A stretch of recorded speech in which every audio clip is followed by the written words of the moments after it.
Bidea estua eta luzea izango dela. Bi kirol horietatik haratago, dena da Espainiako selekzioa gaineratu du. Para eso, para el fútbol, españoles. Tenemos que ser españoles y para jugar a pelota sí podemos ser vascos. Bien. El resto, es que todo el resto es selección española, obligada por ley y obligada por sanciones a quien no desee participar en ella. Porque en nuestro país la reivindicación y la exigencia es tanto para unas modalidades deportivas como para otras. Es para todas, desde Tutera a Baracaldo. Y esta es una reivindicación muy sentida. En ese sentido, no esperen que les apoyemos con un voto positivo cuando una vez más se nos niega una reivindicación histórica y transversal en la ciudadanía vasca. Bestalde, Euskal Autonomia Erkidegoko aurrekontu proiektua aurkeztu du Eusko Jaurlaritzak. Inoizko aurrekonturik handiena izango da, 14.000 milioi euroren langa gaindituta. 10 eurotik ia 8 gizarte gastuetarako jarriko dira. Osasun eta hezkuntza sailek hartuko dute aurrekontuaren zatirik handiena, eta bi horiek izango dituzte igoerarik handienak. Aurrekontu igoerarik handiena izango duen sailak osasuna eta hezkuntza izango dira. Aurrekontuen proiektu honen oinarriak oso sendoak dira, eta haren kaudimenak bermatzen du Euskadi gai izango dela bere zerbitzu publikoen mailari eusteko, jarduera ekonomikoa bultzatzeko, enplegua sortzeko eta bizi dugun egoera ekonomikoa eta sozial nahasiari aurre egiteko. Eusko Jaurlaritzak eutsi egin dio inbertsio publikoaren aldeko apustu irmoari eta 1.800 milioi eurotik gorakoa izango da 2022an baino 14,8 handiagoa. Eta Gipuzkoako kontuei dagokienean, aurrekurtean baino 4,8 gehiago bildu du urteko lehen 9 hilabeteetan. Udane Arbeo eman dingo dizkigu xehetasunak. Gipuzkoako Foru Ogasunak 3.300 milioi euro jaso ditu urteko lehen hilabete hauetan, Eder Mendoza Foru bozeramaileak jakinarazi duenez. Pasaden urtean aldi berean baino 153,7 milioi euro gehiago dira horiek 4,8ko hazkundearekin. Azaldu duenez, orain arte zerga nagusien bilakera positiboa izan da eta denek hazkunde nabarmenak erakusten dituzte. Hala nola, PFZ-aren kasuan 4,5 hazi da zerga honen bilketa, lan etekinen atxikipenek 3,3 egin dute gora, bezari dagokionean berriz 2,7 hazi da bilketa, 23,3 milioi euro jasorik, eta hirugarrenik sozietateen gaineko zergak ere hazkundea erakusten du 4,5 hazi baita iazko urtetik. Aipatu lehenengo 9 hilabetean Gipuzkoako Foru Ogasunak 3.379,3 milioi euro jaso dituela, lehenengo 9 hilabeteetan. Pasaden urteko aldi berean baino 153,7 milioi euro gehiago. Hau da, 4,8ko hazkundea izan du zerga bilketak lehenengo 9 hilabeteetan. Eta ogasunaz ari garela, azken orduko aldaketarik ezean derrigorrezkoa izango da ticket buy sistema ezartzea, datorren asteartetik aurrera Gipuzkoan, Udane? Salmentek behera egin dute kostu egora eta kontsumitzaileek erosteko ahalmena galdu dute. Testuinguru honetan datorren asteartean iritsiko da ticket buy sistema askoren haserrea piztu. Zain justu iragan igandean mobilizazioa egin zuten Donostian dendarteaneko kideak. Dendartean ostalari, merkatari eta zerbitzarien elkarteak sistema honek kalteak eragingo dizkielakoan. Adierazi dute trantsizioa behar bezala egiteko bitartekori jarri gabe hasiko duela ticket buy sistema aldundiak, baina esan bezala aldaketarik ezean datorren asteartean azaroaren batean derrigorrezkoa izango da ticket buy sistema. Eta honen aurrean merkatari txikien artean kexuak dira, batez ere entzun dezagun dendarteaneko kidea. Zedeu itxierak ekarriko ditula. Azken finean lehen neiko lan egin debilena eusteko dendaio beste arazo batekin batzuk erabakiko istia. Baditu kasuak, jubilazioatik hurbilegon o negozio ez joala oso ondo, orduan, aitzegilau arrazoi honekin erabakiko istia. Hoi bai, eta gero bestetik, betikoa, azken finean, hor daude Amazon eta hor daude enpresa handioik, hoik ez ticket baik ezarri beharrik, eta gaina, jakintzazu, nun daukaten egoitza fiskala. han ez du zer gapatu biherrik. Eta gaitzaldatuta udane Euskadiko nekazaritza ekologikoak goranzko joeran jarraitzen du, baina oraindik badago zer egin Europako itunberdearen helburuak betetzeko. Iazko datuen arabera, Arabako, Bizkaiko eta Gipuzkako nekazalurren azalera 185.000 hektareatakoa da, eta horietatik ekologikoan 8.800 hektarea daude. Alegia, Euskal Autonomia Erkidegoan landatutako azaleraren 4,6% ekologikoan ziurtatuta dago, eta beraz datu horiek erakusten dute nekazaritza ekologikoa gorazko bidean dela. Baina oraindik ere Europako helburuak betetzeke, izan ere Europako itunberdearen estrategiaren helburuetakoa da nekazalurren 25% ekologikoan ziurtatuta egotea. Iazko datuen arabera, Arabako, Bizkaiko eta Gipuzkako nekazalurren azalera 185.000 hektareatakoa da, eta horietatik ekologikoan 8.800 hektarea daude. Alegia, Euskal Autonomia Erkidegoan landatutako azaleraren 4,6% ekologikoan ziurtatuta dago. Euskadiko nekazaritza eta elikadura ekologikoaren kontseiluak adierazi du 2021 ekoizpen ekologikoaren azalerak batez beste 1,6% egin zuela gora. Eta 2022ko orain arteko datuei erreparatuta hazkunde hori 1,2%koa da. Eta nabarmentzeko modukoa Gipuzkoak 1,29%ko igoera izan duela. Hala ere, azalerari dagokionez Arabakoa da garrantzitsuena, mahatxondoen, larren eta estentxiboen laborantzari esker, 5.000 hektareatako azalera baitu guztira. Dena dela datu hauek ez dira behin betikoak, eta ikusi egin beharko da nola amaitzen den 2022. Orain arte jasotako datuek alde nabarmenak erakusten dituzte azpi sektore ezberdinen artean. Hortularien eta fruta arbolen azalera da aipagarriena. Fruta arbolen kasuan 20,7% dago ekologikoan izena eman da, eta hortulariei dagokienez 19,9%koa da ekologikoa. Arantza Eguzkiza Kontseiluko presidenteak adierazi duenez, urtez urte Euskadiko nekazaritza ekologikoak goranzko joerari eutsi dio, eta 2021 erregistratutako datuek bide ona erakutsi dute.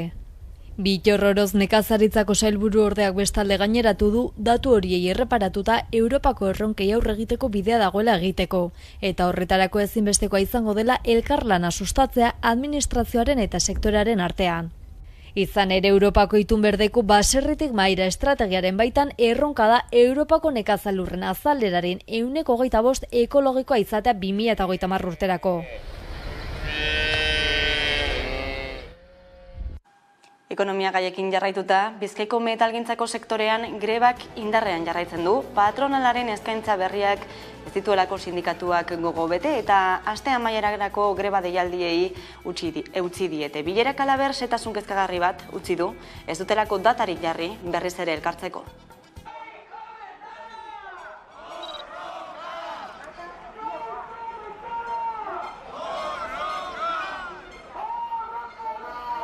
Bueno, bilera txarto joan da, eta modu txarrean bukatu da, eta ekarri du proposamen berri bat, baina proposamen hori makillaje hutsa izan da. Gehiengo sindikala negoziazioa desblokeatzeko egin dugu proposamen bat, gure plataforma mugitu dugu, eta patronalak modu oso azkar eta arin batean esan du ez duela onartzen. Eta, argi daukaguna da, 27an, 28an eta azaroaren 2an grebetara goazela.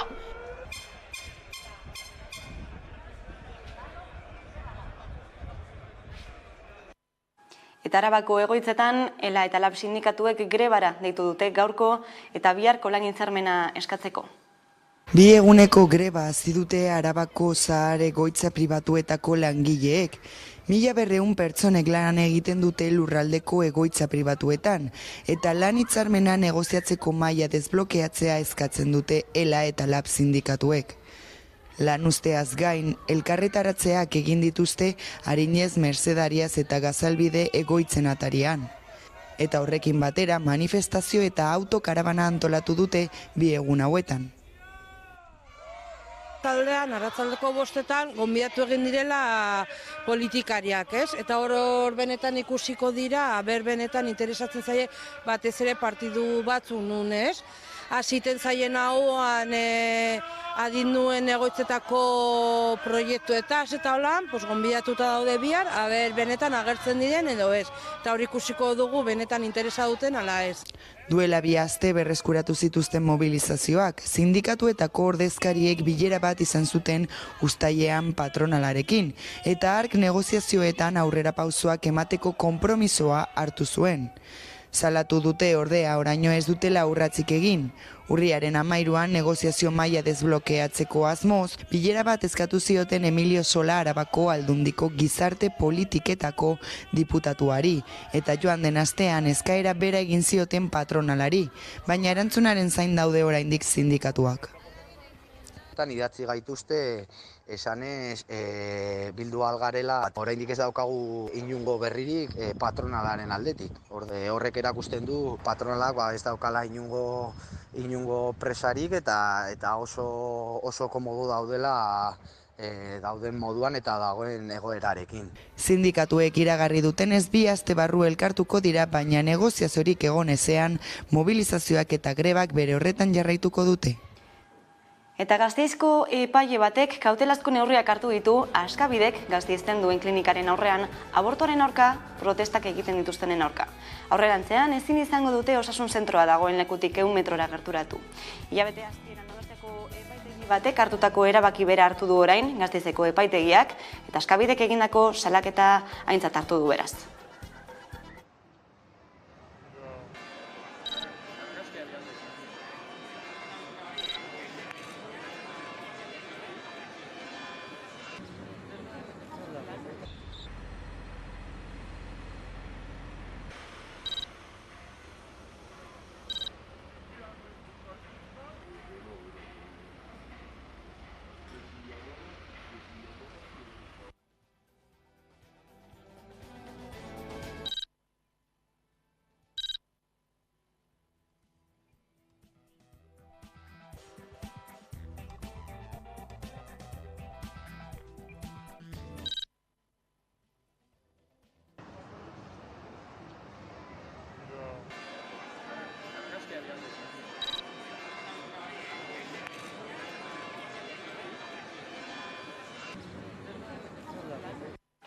Polonian atxilotuta daukaten Pablo González kazetariaren aferari heltzeko exigitu diote dozenaka kazetarik eta abokatuk Espainiako gobernuko atzerri ministroari. Zehazki eskatu diote Poloniako gobernuari González Espainiaratzeko, hura azke usteko eta prozesu justu bat bermatuko duen prozesu judizial bat abiarazteko.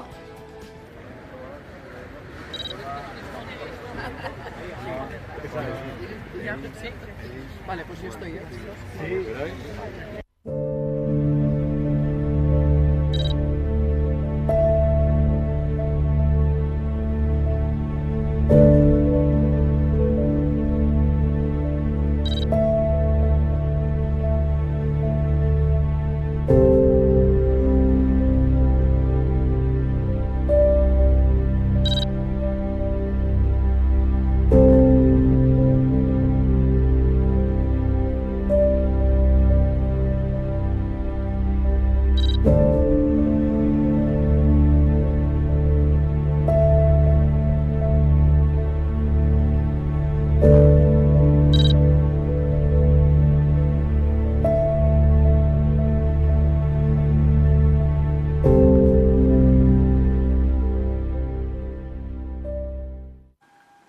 Eta Itamari erreskate ontziko tripulazioak eskatuta agertu da, untziak egin behar dituen ikuskapenen atzerapenengatik. Mediterraneo erdialdean misio humanitario berri bat abiaratu aurretik. Ontzia Kastelloko Burriana herrian dago zamatuta orain, ziurtagiriak berrizteko eta beharrezko baimenak jasotzeko ikuskapenak egin gabe. Datorren ostegunetik aurrera itsasoratzea aurreikusita zeukaten.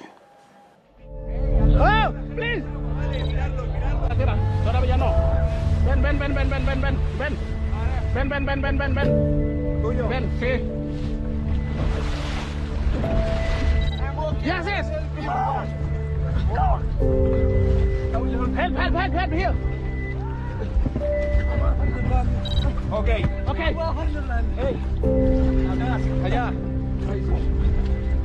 Okay. Over there. ¿Dónde es? Ahí. Vale. Joder, tío. Come on. One more. Vete a estos. Eta kultura alorrean udalbiltzak martxan jarri du geuretik sortuak egitasmoaren bigarren aldia. Euskaraz sortutako artea sustatu eta hedatzea helburu duen egitasmo honek bigarren edizioa izango du 2023 eta 2024 urteetan zehar luzatuko dena. Sortzaileak eta udalerriak harremanetan jartzea izango da aurten ere egitasmoaren oinarri nagusia.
Kulturak dakarrenarekin jarraituta agurtuko dugu Irati Agirrazkoenaga, gaurkoan ere proposamen interesgarriak esku artean. Eguerdion, Irati.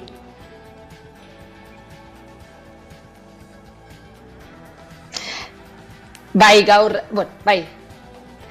Bilboko Antzerki Laborategiaren estreinaldi bat izango da azaroaren hasieran, Pabellon 6en Love and Money. Hori da, bai, Pabellon 6 Bilboko Antzerki Laborategiak euskara hutsez ekoizten duen lehenengo antzeslana, lehenengo ekoizpena izango dugu hau, Love and Money, datorren ostiraletik aurrera, datorren ostiralean izango da estreinaldia, eta datorren ostiraletik aurrera larun batero eta igandero izango dugu ikusgai, taula gainean, hau da, ia betez, azaroaren 27 arte, Love and Money hau. Eta ekoizpen honetan, hainbat aktore taula gainean, Ugaitz Alegria, Aiora Sedano, Miriam Carmele Martzante, Neritz García eta Aitor Etxarte, eta Cecil Marketen zuzendaritzapean ibidera hain zuzen.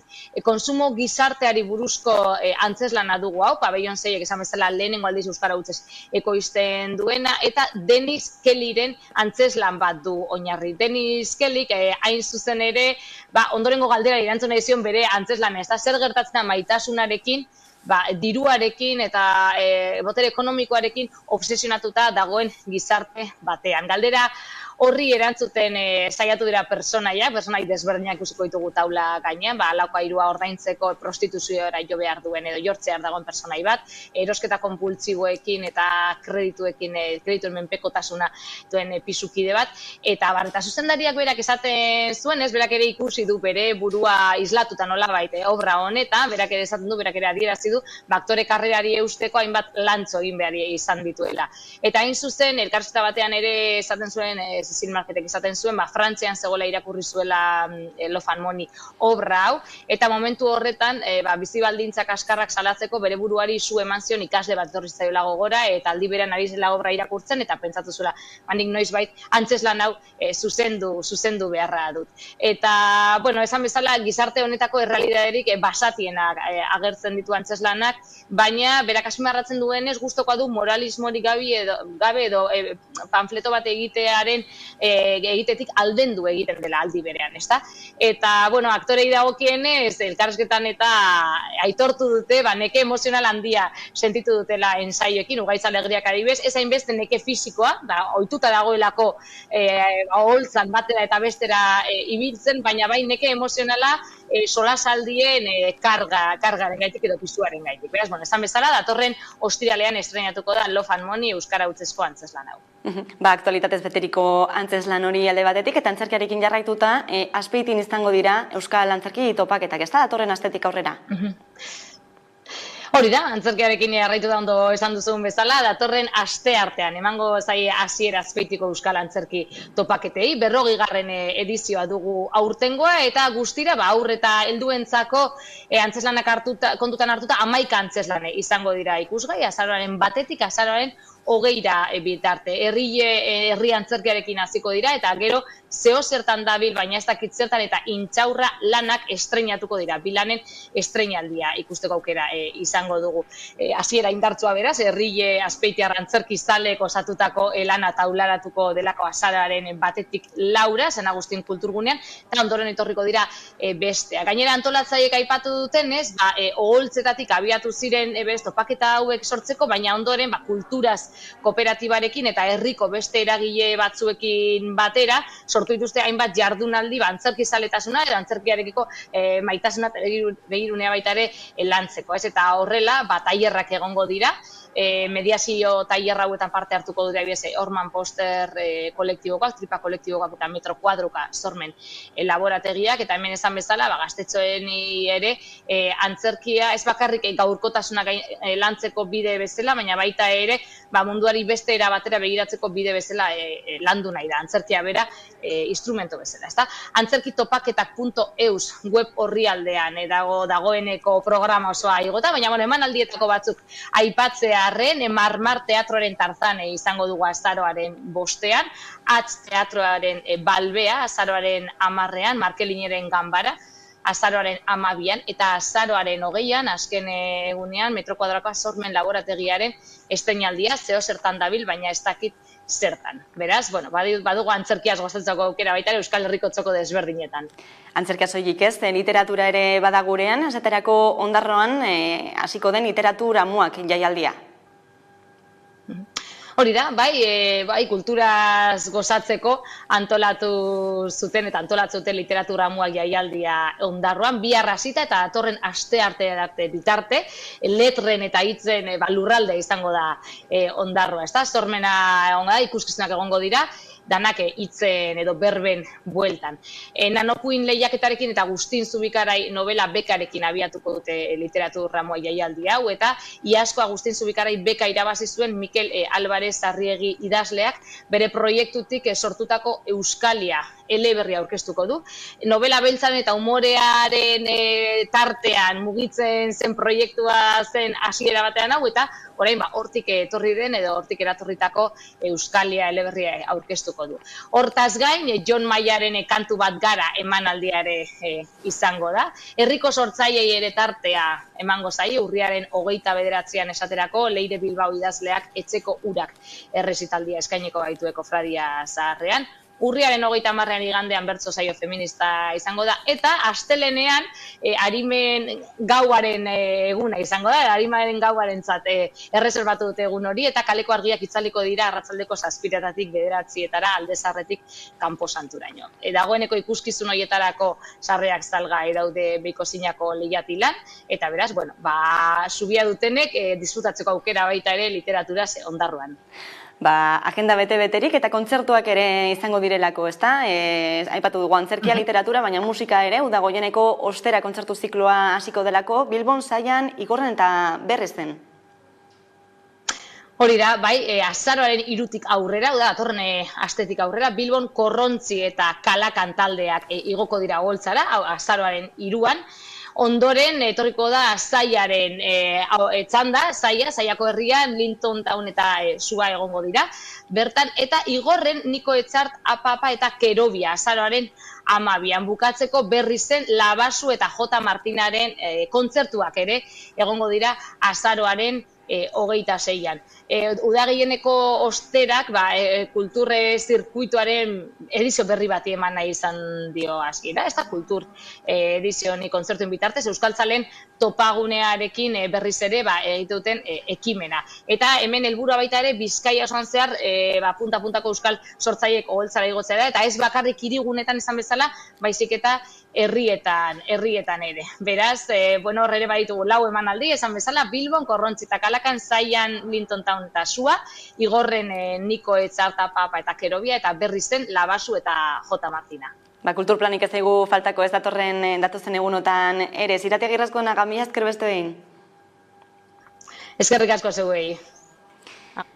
Eta Blakiz Beltza bi Ainhoa filmaren aurkezpen lanetan munduari bira eman ostean, kolpez zaioan izango da gaurkoan Fermin Muguruza, Naroa Iturri eta Ekine Atorrazagastirekin. Muguruzaren animaziozko filmak 4. astea du zinemetan, Euskal Herrian, Katalunian eta Galizan.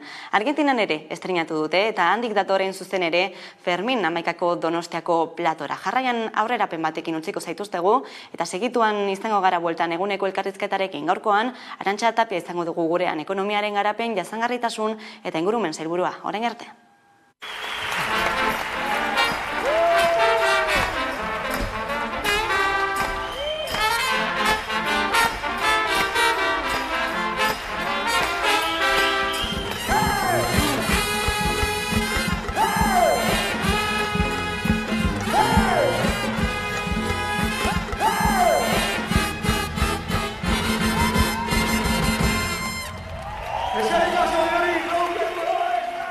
Zerke egiten zaitu gaiztoa beti zorrotza, garratzak zure hitzak.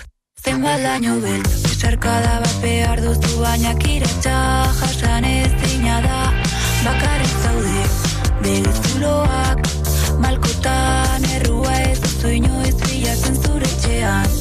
Sebe zuloan, ilunpetan ikuste zein omen da, zure zauria.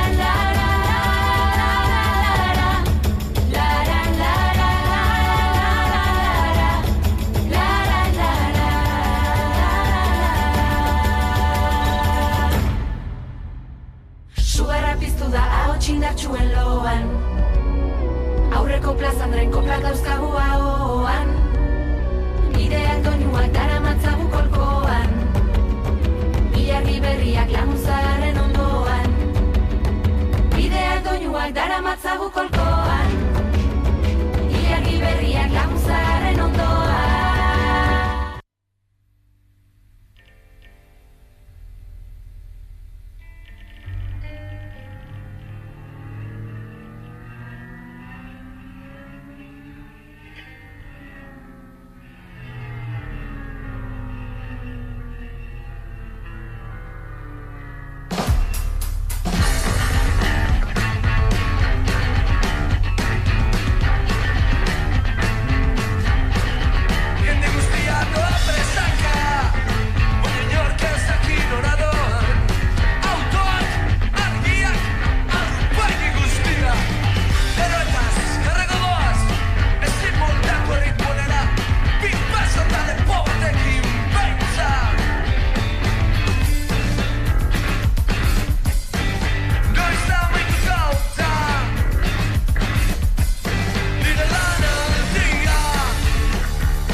Egunen olegez, eguneko elkarrizketaria eta irekiko diogu, eta horretarako gaurkoan gurean daukagu Arantxa Tapia, ekonomiaren garapen jasangarritasun eta ingurumen sailburua, ongi etorri.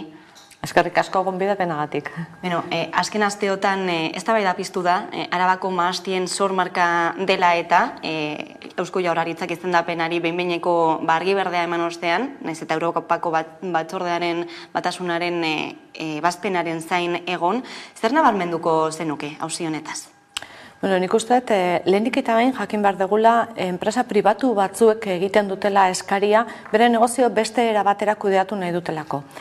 Erabat zilegia da beraz, legeari lotutakoa eta legearen arabera hori aukera bat da, borondatezkoa, beraz, badago talde bat hori egin nahi duna, eta guri ardura tokatzen zaigu, Jaurlaritza bezala horrei bide ematea. Eta horrela egin dugu orain arte. Bide eman genion, alik eta txosten egokiena bidaliz Madrilera, Madrilerek berdin egin du Bruselera, eta legeak dioenez gainea, momentu honetan behin-behineko baimena eman daiteke, horrela eskatu digute eta horrei bide eman diogu. Eta berriro diot, guk erabateko errespetua enpresa pribatuak eta bere negozioa da, eta erabateko errespetua erabakitzen dutenak baita ere, momentu honetan dauden jatorri izendapenean mantentzea guretzako bi multzoak dira garrantzitsuak, biak dira Arabar Errioxako upategiak eta nolabait nekazariak, eta biak babestuko ditugu. Uste duzu auzia politizatu egin dela, Errioxako gobernua hortartean dagoelako, errekurtsoa jarri duelako? Bueno, nik uste dut, hasiera batetikan ikusi zanean aukera hau bazegoela eta eskaera hori bazegoela, izan dela interes bat politizatzeko eta bihurtzeko hau erabaki politiko bat izango balitz bezala. Ahaztuta benetan berriro enpresa pribatuak direla eta bere etorkizuna jokatzen ari direla eta erabateko legekotasunez ari direla. Zentzu horretan, hori Jaurlaritza bezala eta gobernuei tokatzen zaigu babesa ematea gure sektoreei eta guk inongo zalantzari gabe aurrela egiten ari gera. Kanporaten nahi dutenak eta barruan geratu nahi dutenekin. Europako batasunetik etorriko den agindu edo ebazpen horren zain dena delakoa zein bide jarraituko du Eusko Jaurlaritzak gai honetan? Bueno, orain egin duguna, momentu honetan dokumentazio guztia eta espediente guztia Bruselan dago, bereiek behin betikoa emango dute edo ez dakigu, gure ustez ondo jantzita dago espediente osoa, horrela saiatu gea, eta legeak dio bitarte horretan behin-behineko eskaera egin daitekela eta erabilera hasi daitekela, horretarako estatutuak behar dira, nolabaiteko Consejo Reguladoren antzeko zerbait sortu behar da, eta horretan ari dira, eta horrei bide ematen diogu, eskaera dago, eta guri tokatzen zaigu alik eta ondoen hori kudeatzea. Atzokoan Euskal Autonomia Erkidegoko aurrekontuak aurkeztu ziren, 14.000 milioi euroko langa gaindituko dutenak. Hain zuzen ere, Euskal Autonomia Erkidegoko adierazle ekonomikoei begiratuta, esan dezakegu agian, Europako beste herrialde batzuekin alderatuta, hobeak direla, baina Europa mailan atzeraldia baldin badator, blindatuta ote gaude. Bueno, hori ezin da, inoiz ere horrela esan une honetan mundua oso globala da, gure ekonomia globalizatuta dago baita ere, garrantzia jarri diogu berrikuntzari baino baita ere nazioartetzeari. Beraz, edozer gertatzen dela ez bakarrikan Europan, beste lekuetan ere guregan eragina dauka. Bueno, gure enpresak ikasi dute baita ere resilienteagoak gaztelaniaz esaten dana, hau da, askotz ere egonkorragoak izaten eta beste era batera erantzuten dauden desegonkortasunei eta jakin gabe zehazki zer etorriko dan, ezta? Baina bai, atzeraldi bat etortze baldin bada, arriskua dago baita ere gu ere atzeraldian sartzeko. Hala ere, gaurko adierazlekin esan beharra dago gure enpresek indarrez daudela, oraindikan ere, inbertsioak egiteko eta lehiakorragoak izateko asmotan. Nazioartean mugitzen, baino baita ere, gure nolabait kateak, hornidura kateak ona ekarriz eta askotz ere landuagoa izaten etorkizuna. Zentzu horretan ikuste eta aurrera pausoak eman ditugula eta pandemiak asko irakatsi digula. Testuinguru honetan etorri dira Europako funtsak, hain zuzen ere 200 milioi inguru, baino gehiago, jasoko dituzte autoelektrikoen planak, zati handi bat hartuko du Volkswagenek, baina inbertsioaren erdia baino gehiago Mercedesek patrikaratuko du, zer suposatzen du honek? Bueno, guk beti esan dugu nolabait gure enpresek bazituztela proiektu garrantzitsuak, proiektu interesgarriak eta ondo jantzita zeudela. Eta honek horrela demostratu du, nolabait perte honek demostratu du kapazitatea egon dela proiektu horiek aurkezteko, ondo aurkezteko. Badaude proiektu txikiagoak, eta handiagoa. Kasu honetan Mercedes da gure kasuan erkidegoan handiena, baina Mercedes ez doa bakarrik. Mercedesek ditu baita ere beste enpresa euskaldunak berekin hainbat proiektu garatzeko, ez da proiektu bakarra, proiektuak nolabait diferenteak dira, aterki baten azpian esango genuke, eta hor enpresa dexente daude euskaldunak, eta zentzu horretan pozteko modukoa da. Esan genuena hori egia da, eta behingoz ia hori, baliabide horiek iristen diren gure enpresetara. Badirudi jarraituko duela, espero dugu gauzak ondo jatea eta ondo kudeatzea guzti horiek, beste perte batzuk ere badaude oraindikan bukatu gabe, nolabait ez lehipena, eta espero duguna da ahalik eta azkarren iristea diru horiek, ze hor daude eta gure enpresek behar dituzte.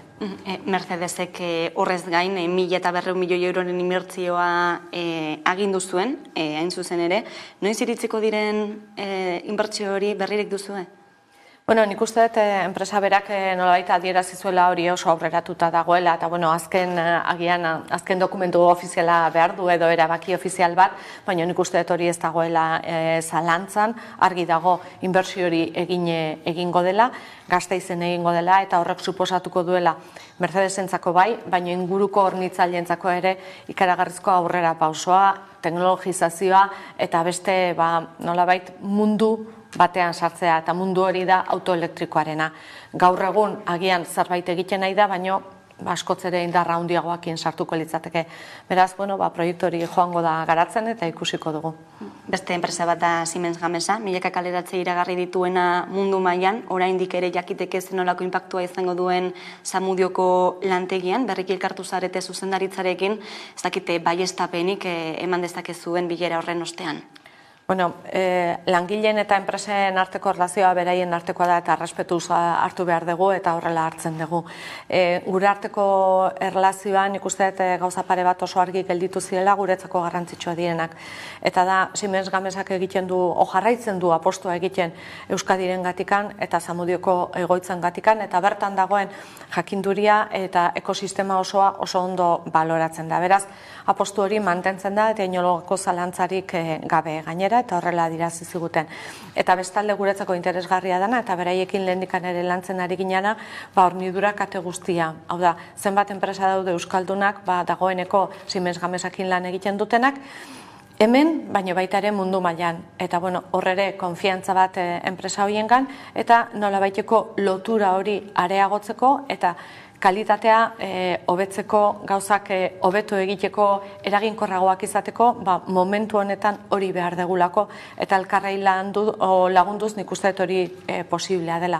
Guretzako beraz garrantzitsua mantentzearen apostua, eta gure hornitzaileekin ere, nolabait elkarrekin lantzekoa. Beraz, alde horretatik nik uste dut positiboa izan zela, jakinikan gaurko egoera Siemens Gamesan oso konplexua dela. Mantentzeko egoera edo konpromiso hori aipatu duzu, baina horrek ez da nahi du Zamudioko lantegian ez direla kaleratzerik egongo? Gu ez ginen sartu kaleratze berezietan, ze benetan hori negoziaketa batean dago, eta aipatzen nuen bezala errespetuz eman behar dugu. Bai, aipatu ziguten, denboraz egingo dutela, eta baita ere inongo esango genuke kaleratze traumatikoak erabili gabe. Ikusi dezagun eta batez ere landu dezatela, eta horrela eskatu genien, landu dezatela gardentasun osoz langilekin. Hori da garrantzitsuena guretzako. Energiaren alorrean, zein puntutan da Euskal Autonomia Erkidegoa?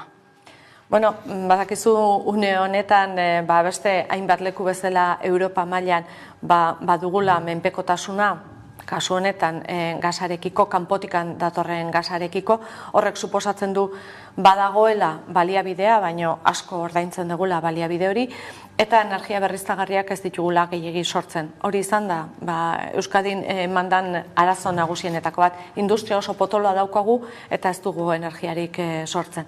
Nik uste dut orain konturatu gerala ze garrantzia duen bertan sortzeak, Nafarroan daukagu adibide garrantzitsu bat, eta guk ere urratsa handia eman behar dugu zentzu horretan. Nik uste gizarte bezala konturatzen ari gerala horretaz, eta unea iritsi da, instalazio fotovoltaikoak, biomasakoak, eolikoak, izan handiagoak edo txikiagoak, autokonsumorako, komunidade energetikoak erabiliz, edo instalazio handiagoak. Guztiak behar ditugu, eta orain da unea eman dezagun urrats hori, ahalik eta ondoen noski, berme guztiekin ingurumen ikuspegitikan, baina kontutan izanikan energia berriztagarrietara pasa behar degula. Hori ez dela soluzio bakarra eta hidrogenoa ere beharko degula, eta horretan ere landu egin behar dugu, baina urratsa handia egiteko momentua iritsi zaigu eta aukera dugu.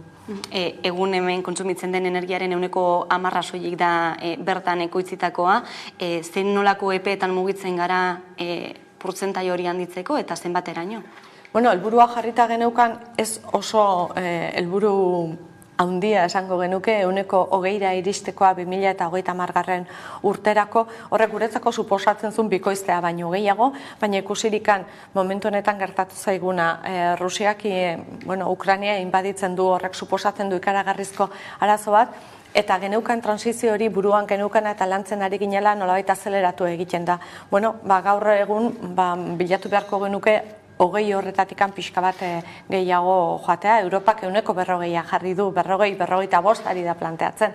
Hori asko da, gu oso urrun gaude, baina aukerak baditugu. Beraz, tokatzen zaiguna da, baliabide guztiak alik eta ondoen lantzea, eta ari gera, hori komunitate energetiko txikiagoak, biztanleekin, planteatzen ari gera, baita ere enpresak parte ardezatela instalazioa handiagotan sor daitezken komunitateetan, edo administrazio publiko bezala baita ere tokatzen zaigu, gure teilatuetan ere horrelako instalazio jarri alizatea autokonsumorako izango direnak. Beraz, nik uste kontzientzia hori eta aukera hori hartu eta aurrera egin behar degula. Gauza bat geldituko zaigu, eta da, administrazioen ikuspegitikan, baita ere tramitazio guzti hori nolabait azkartza, eta hori gure esku dago baita ere. Autokontsumo aipatu duzula, egun ez dago edonoren esku, plaka fotovoltaikoak euren etxeetan ezartzearena, zenolako laguntzak aurreikusten ditu Jaurlaritzak? Honetan laguntza potoloak daude horretarako, eta ez da bakarrikan norberak bere etxean, ze hori ere, etxe handi bat izan behar duzu, eta zu, ez dakit, adosatu batean edo horrela bizi, baina badaude baita ere beste aukera batzuk esaten dara komunitate energetikoak leku batean horrelako instalazio handiago bat jarri eta zuk zure partaidetza hartu eta horretarako ere diru laguntzak badaude eta modu desberdinak daude egiteko. Nik uste dut une honetan komeni zaiguna da jakitea ze laguntza dauden eta asko eta diferenteak daude.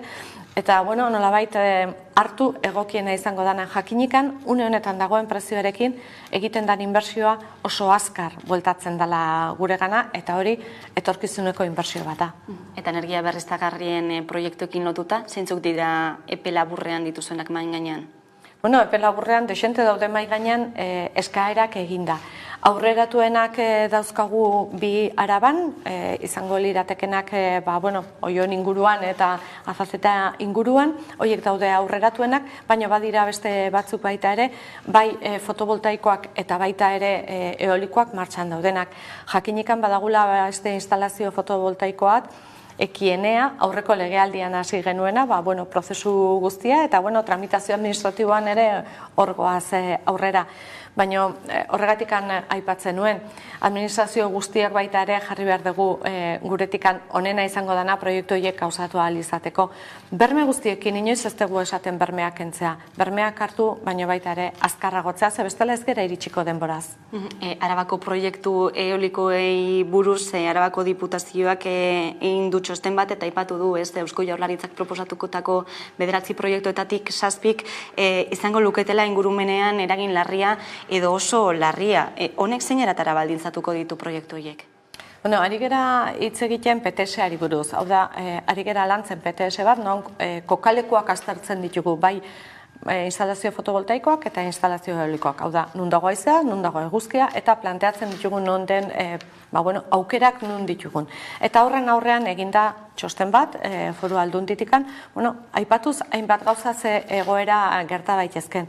Horrek ez du suposatzen berez ezer eragozten duenik, gu kontutan hartuko ditugu, aipatu diren gauza guztiak, baina adibide bat esateko, mendikate batean aurre ikuste baldin bada, leku bat instalazio eolikoak egiteko eta arazoa baldin badago, ez dakit, iparraldetikan ekialdera begiratuz, agian beste erabatea jarri beharko da, kalteak ekiditeko. Beraz, ez du erabatera gozten, baizik eta egiten diguna da, nolabait atentzioa ditu, esan ez, kontuz, hemen arazoak egon daitezke. Eta horrekin noski PTS-arekin jarraituko dugu, eta alik eta egokien aterako da dokumentazio hori, oraindik tramitazioa luzea da, eta jarraituko dugu lanean. Tokia eta kudeaketarekin lotuta dira hainbat eta hainbat herritarren kezkak, berriztagarriekin lotutako horiek, ulertzen duzu berriztagarriak bai, baina ez nire etxe ondoan argumentu hori? Hori izan da, nik uste dut,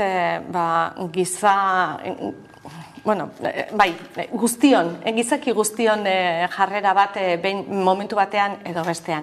Baina gaur egun ikusita ze arazo ditugun, nik uste dut sentsibilitate pixka bat izan behar degula, eta baita ere kontutan izan behar degula, nire etxean ez, baina zurean jartzen detenean, zurean egiten dut kalte. Beraz, parteka dezagun, nolabait, arriskua baldin badago, arriskua kontutan izatea, eta parteka dezagun baita ere onurak. Orduan, elkarrekin lan egin dezagun zen eretzat, ona ez baldin bada zuretzat ere ez da ona. Orduan, zergatikan esaten dugu aldamenekoan bai, baino nirean ez. Nik uste iritsi dela momentua pixko bat guztiok elkarrekin lan egin dezagun, eta adostu dezagun nola, non eta zertarako behar ditugun, zertarako argi dago, nola egingo dugun eredu desberdinak egon daitezke, finkatu ditzagun eta erabaki dezagun bai egitea. Nik uste ja ez dela momentua ez ezatekoa eta beste batek egin dezala. Posible da dena energia berriztagarrien proiektu hauek ezartzea ingurumenari, naturari kalterik egin gabe edo kalterik txikiena egiten? Noski, eta demostratuta dago mundu mailan, nik uste dut ez dagoela herririkan pentsatzen duena nik jarriko dut instalazio bat kalte egiteko.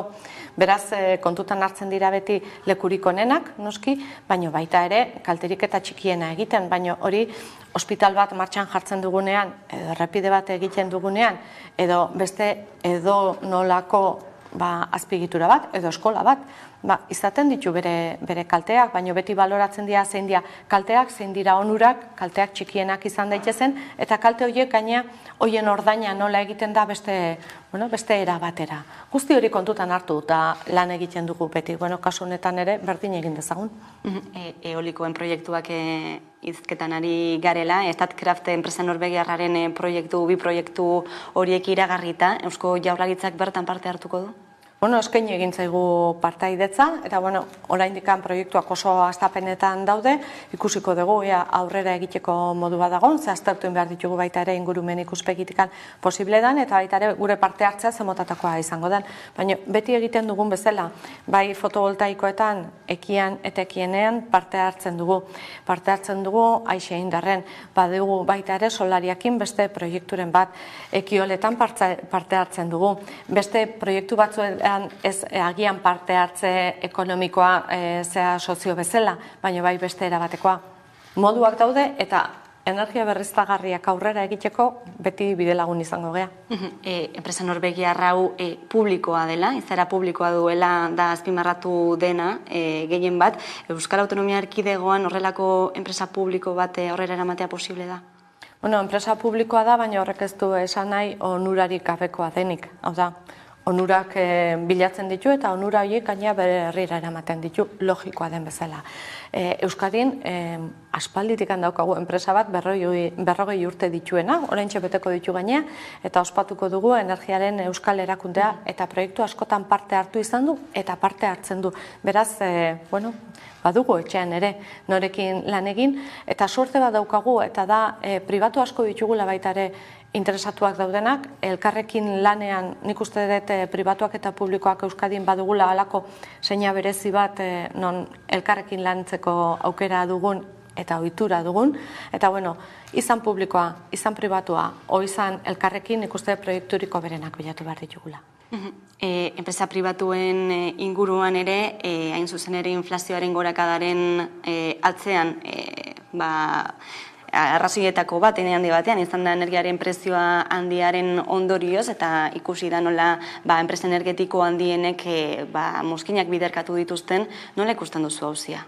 Nik uste dut Europatikan oso argi geratu dela zein izan daiteke bidea, eta nik uste dut von der Leyen presidentak aukeratu duen bidea erabat ona dela, onargarria bakarrikan ez ona dela, eta hortikan nolabait gure ikuspegia oso baikorra da. horrelako neurri batzuk jartzen baldin badira, nik uste gaina herriarentzako, herritarrentzako eta beste proiektu mota batzuk aurrera emateko ere interesgarria izan daitekeela. Prezioak mugatu behar dira orduan. Bueno, prezioak mugatu baino, nik uste Bontarleiekenek aipatzen duena da, lehendikan egoera normalizatu batean zure etekinak 10-koak baldin badira, eta egoera berezia dalako, zure etekinak 15-koak baldin badira, agian badago hor, zati bat, herritarri bueltatu behar diozuna, edo zure herriari bueltatu behar diozuna nolabait. Eta hortik nik uste bide bat badagoela, eta planteamentua orokorrean guk ondo ikusten dugu. Eta zein eratara egin zitekeen hori?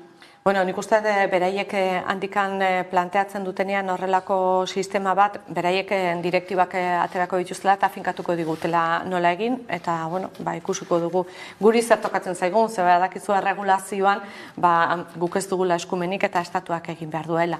Baina hasierako planteamendu bezala guk egoki ikusten dugu. Baina agian zerga sistemaren bitartez egokitu daiteke eraren batean edo?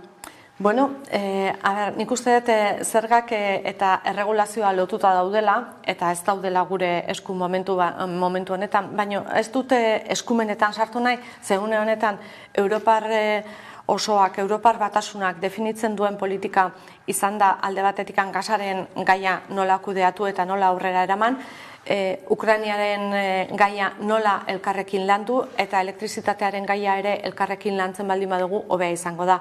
Baina ez bakarrikan etekinak edo ateradian mozkinak nola landu baizik eta erregulazio berri bat behar du Europak, ikusi da etzala egokia edo egokiena orain daukaguna eta hori ere lantzeko dago eta hori Europar erregulazioa da. Beraz, guztia azter dezagun hori da gure ikuspegia eta soluzio egoki bat eman diezaiogun orokorrean.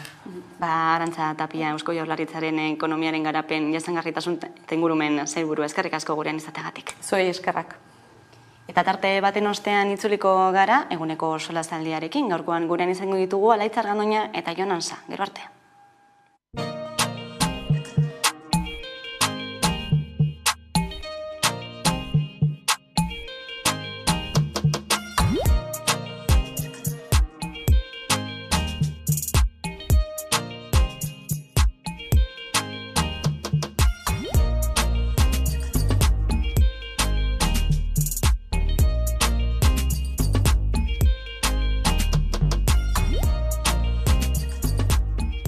Kaixo, gaur sakanako Irurtzun, Izurdiaga eta Etxarren eragoaz. Bazatuzte gurekin? Guazen! Lau horma artean, ta ezin urtean, tristen nabil, oien itxun dute.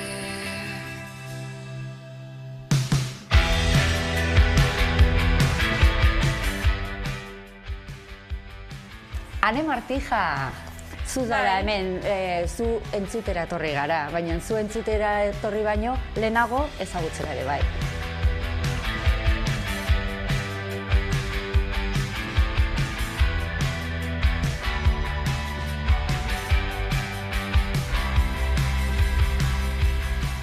Ez diet esan oraindik ikusentzule, norekin nagoen, Nerea Balda. Zurekin agozta. Hori da. Irurtzundarra. Irurtzundarra. Betidanik. Bai, betidanik.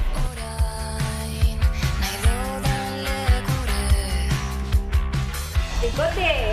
Nora ekarri nauzue? Bueno, pues... Irurtzunen nago, baina nora ekarri nauzue? Pikuxarrera.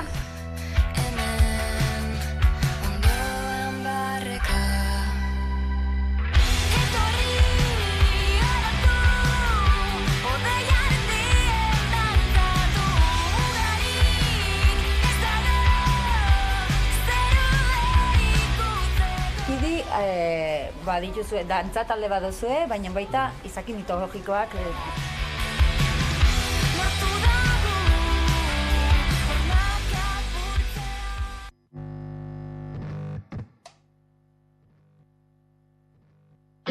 Ez da broma, gaur elegante torri naizona. Ez da txantxa, gaurkoan txandala eta martxa. Ez da broma, gaur elegante torri naizona.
Solasaldia hasiko dugu gaurkoan ere, eta horretarako gaurkoan gurekin ditugu Alaitz Argandoña, guardion. Guardion, Leire. Eta Jon Ansagorekin ere, guardion. Eguneko albiste bada, ezta, EAJak eta PSOEk egitun egin dutena, kirol legearen inguruan, eta horrek albidetuko duela pilota selekzioa eta surfe selekzioa, euskal selekzioak nazioartean jokatu ahal izatea. Lehenik eta behin osatuko dugu informazioa, eta gero komentatuko dugu.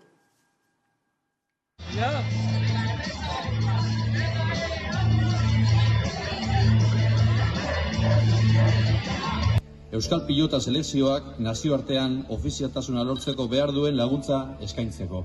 Para eso, para el fútbol, españoles. Tenemos que ser españoles y para jugar a pelota sí podemos ser vascos. Bien.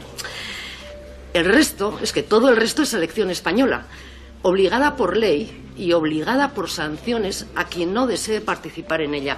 Porque en nuestro país la reivindicación y la exigencia es tanto para unas modalidades deportivas como para otras. Es para todas.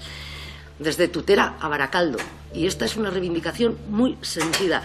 En ese sentido, no esperen que les apoyemos con un voto positivo cuando una vez más se nos niega una reivindicación histórica y transversal en la ciudadanía vasca.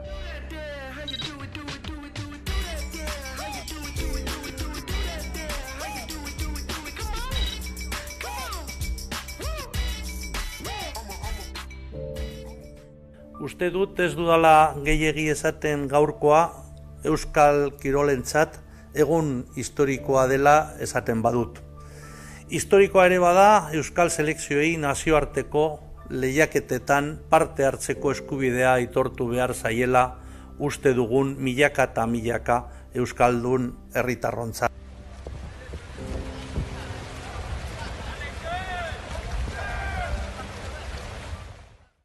Historikoa, horrezela definitu du Ortuzarrek, zuek lehenik eta behin nola hartu duzue berria? Ondo ikusten dut, baina betiko kontua, ez dakit zeintzuk diren irizpideak, kontraesan bat ikusten dut, aurreko, ez dakit asteetan, egon zala hemen lasterketa bat korrika egiterakoan, jendea ezin zuela parte hartu. Triatloia, bai. Eta hor, ez, futbolean ez, gero surfean bai, dinot, hor kontraesan bat ikusten dut. Aposten naiz kirolari batzuek hori, eskubide hori eukitzea, baina zergatik ez guztio. Jon? Bai, ikusi beharko dira xehetasunak, aztertu behar dut ere hobeto, baina gehiago da hor ere sustraiak dituzten kiroletan. Eta hori oso ambigua da, zeren hemen sustraiak dituzten kirolak asko dira, ez? Baina ulertzen da horrelako kirol regionalak edo konsideratzen direnak izan daitezke, betza pilotaren kasua, surfa nazioartekoa da, badera kasuistika desberdina. Ni asko poztu naiz, esan nahi dute, jende asko mugitu da, gai honen inguruan, garbi dago alderdi politikoek ere ez zutela aldarrikapen hori kontuan hartuko espaldego eskakizun bat gizartean ere, batzuk ari dira gabeziei begira, Twitterren ari zaizkite gurde xente maten honekin, baina nik nahiago dut begiratu lortu denari ere. Gure bezalako kasuetan pauso txikienak ere balioa handia dauka, ez? Nez eta egia den, arrisku batzuk eta kezka batzuk sortzen direla. Orain, Nafarroa eta Ipar Euskal Herria nola integratu daitezke edo euskal selekzioen baita jokatu nahi duen jende guztiak jaio den lurraldearen arabera aukera izango du, ez? Iruditzen zait, orain arte bezala jarraitu beharko dela aldarrikatzen, jarraitu beharko dira pausoak ematen eta gauza gehiago lortzen, baina ni pozu egin ez zeren lorpen ikaragarririk ez dugu eduki. Alor honetan, nik esango nuke inoiz. Orduan ez dugu, ez du lortutakoa.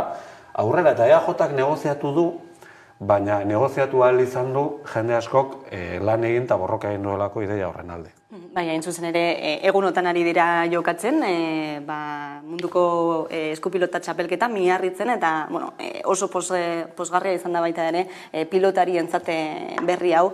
Baina dena den, xetasunetara joan da, ezta? Zerrek dio kirolaren lege honek, aipatu duzunaren hildotik, sustrai historikoak izan behar dituela kirol horrek, nazioarteko federazioak onartu beharko lukeela selekzio berri hura, eta Espainiakoa baino lehen sortua izan behar dela. 3 baldintza horiek betetzen dituztenez, pilotarena eta surfarena, ahalbidetu da, argi berdea eman zaio, selekzio horiek aurrera eramatera, ez? Baina horrek dituen kontraesan guztiak Alaitzek komentatzen zituen bezala, ez? Hemendik aurrera beraz, zenolako aurrera pausak edo zenolako bidea hartu beharko litzateke, ez delako horik bakarrik, ez? Euskal Autonomia Erkidegoko lurraldea hartuko lukelako federazio horrek gainera. Bai, berak esan duena lehenengo pausoa izan da, eta ikusiko dituko zeintzuk izango diren urrengoak. Egia esan da nik uste dut hori dela, jendea eskatu duelako aurrera pauso hau eman da, azken finean gero ondorioak txarrak ekartzen baldin baditu jendea ez dago prez negoziak eta egiteko, eta nik uste dut hemen argi gelditu dela gizartea edo gizarteok zer nahi dugun, eta orduan horrela eman da, beraz nik uste dut jendea presionatu behar du gehiago apurtxu bet, batez ere urrengo pausoa joateko bide honetik. Bai, ados. Guztiz ados nago, ez? Tokatzen da, baikorrak izatea, baina baikorrak zentzu komprometitu batean, esan eta hori, gizartetik edozen aldaketa bultzatzeko lanean ari den edozen alorretan, badaki zer dan pausotxo bat eman alizatea, ez izatea zuk nahi dezuna inondik ere, milioi bat kontrasan izatea, baina hau lortu dugu. Gauza txiki hau lortu dugu. Orain ditugu erronka berriak. Baina bentsat, behar egun horretatik bat bi hiru lortu dugu, ez? Eta iruditzait horri ere, begiratzea ondo dagoela, jakina beste guztia aztu gabe. Baina uste duzu Espainiako gobernuarekin ituna zabaldu daitekela beste modalitate guztiei ere, Martxa Izpuruak aipatzen zuelako, ez? Agian Espainiako gobernuarentzat eskupilota edo surfa izan daitezkelako bigarren mailako kirol batzuk, ez futbola bezalaxe, eta beraz horrek ere baldintzatzen duela, ez? Batzuei bai eta besteoi ez ofizialtasun hori aitortzearena. Baina zelan azaldu mundu mailan, ez? Tinot, Estatu Espainolak nola azaldu, hori, hau onartu dutela eta bestea ez, edo dana delakoa ez, gero futbol txapelketan mundialak direnaz edo Dakarrera joaten direnak edo lako estatu baskuide onartzen ez dituztenean ez da zer gertatzen, eta hemen ez dakit nola esan, ez? Dauz bi kontraesanak betiko hitza ateratzen da, ez? Dauz ikuspuntu ezberdinak, eta nik uste dut, igual esaie kostatzen ezer, esatea hori pilota edo sokatira edo olako kirolei buruz hitz egiterakoan onartu dugu parte hartzea, sustraiak hori, zu komentatu duzuna, surfa, ez dakit nik ze lotura daukan. Eukiko du, segurazki, baina ni txirrindularitza ikusten dut askoz lotura zuzenagoaz Euskal Herri mailan, ez dakit turra, giro, beti egon gara hor, eta hor ikusten dut bai dagoela lotura, egongo da bai surfean, eta hori, aberre zelan azaltzen duten, hau onartuz gero, zelan esan ezetza bestei, ez dakit. Oso adituak dira horako gauzak esateko, ez? Politiko kilotura zuzena duelako gaiak. Zalantzari gabe, politikoa da, ez? Eta indar harreman politikoek erabaki dute. Sánchezek ez balitu Euskal Alderdien botoak behar izango, hau etzan inoiz gertatu izango, ez?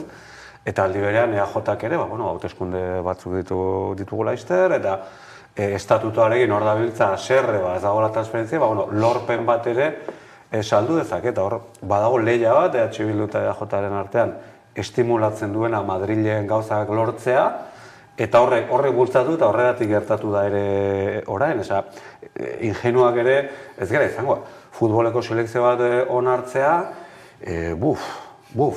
hor ere, badaude kasuistika, Faroe Irlak, eta baina hor, horiek ere federazio zaharrak direlako, eta oso zarea, baina politikok ere ez dago inolako borondaterik, hori garbi dago.